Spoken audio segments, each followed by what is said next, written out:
All right, so Spain during the Renaissance. The early 16th century in Spain saw the influence of Renaissance art, especially through the works of Flemish and Italian artists.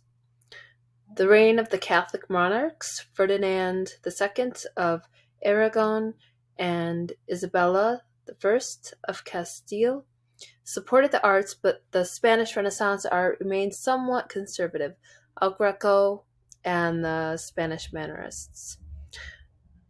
Domenico's, I'm going to butcher it, Theotokopoulos, known as El Greco, was a Greek artist who settled in Toledo, Spain. His works are considered a bridge between the Renaissance and Baroque styles. Spanish Mannerism was characterized by elongated forms, vivid colors, and a departure from naturalism. So the golden age of Spanish art, late 16th to 17th century.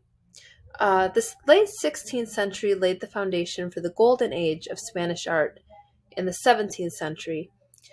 This period saw the rise of artists like Diego Velázquez and Francisco Zurbarán. Velázquez, in particular, became the court painter to King Philip VI and produced masterpieces like Las Meninas, showcasing a keen understanding of light composition and realism. But in summary of the 16th century, a fusion of Renaissance ideals with distinct national characteristics in both France and Spain. While France embraced the Italian Renaissance and developed its own unique style, Spain saw the emergence of arts like El Greco and set the stage for the flourishing Golden Age in the following century. So I did want to talk about the Escorial, or the Royal Monastery of San Lorenzo de El Escorial, and it's a grand architectural complex located near Madrid, Spain. Commissioned by Philip II, it serves as a monastery, royal palace, museum, and mausoleum. It was constructed during the late 16th century. The Escorial is an iconic example of Renaissance and Herrerian architecture. So its key features of architectural style. The Escorial is primarily built in the Herrerian style. I hope I'm pronouncing that correctly. Named after the Spanish architect Juan de Herrera, who played a crucial role in its design. The Herrerian style is characterized by its austerity, geometric precision, and a focus on clean lines.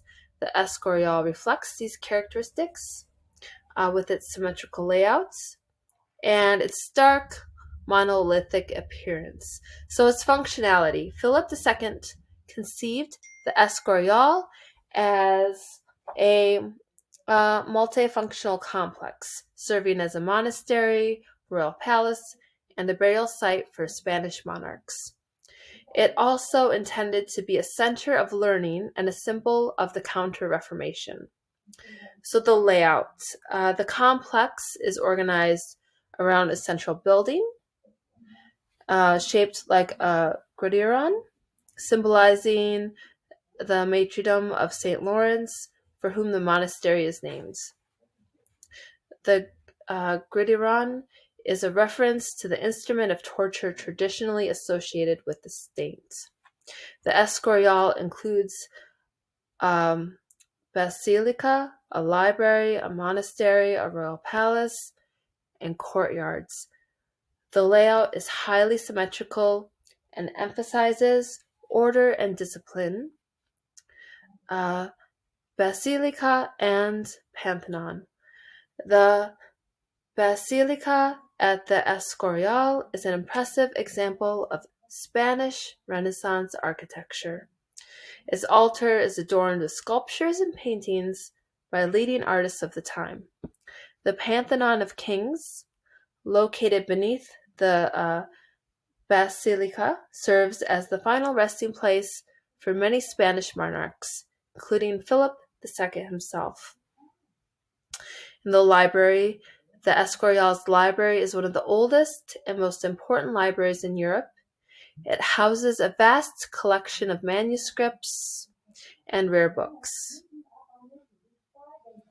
And the complex features numerous artworks by prominent artists of the Spanish Golden Age, including El Greco,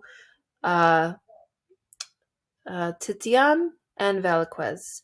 The frescoes, paintings, and sculptures within the Escorial contribute to its status as a significant repository of Spanish art and culture. And it's a symbol of power and piety. The Escorial was not only a residence for Spanish monarchs, but also a symbol of the power and commitment to the Catholic faith during the Counter-Reformation.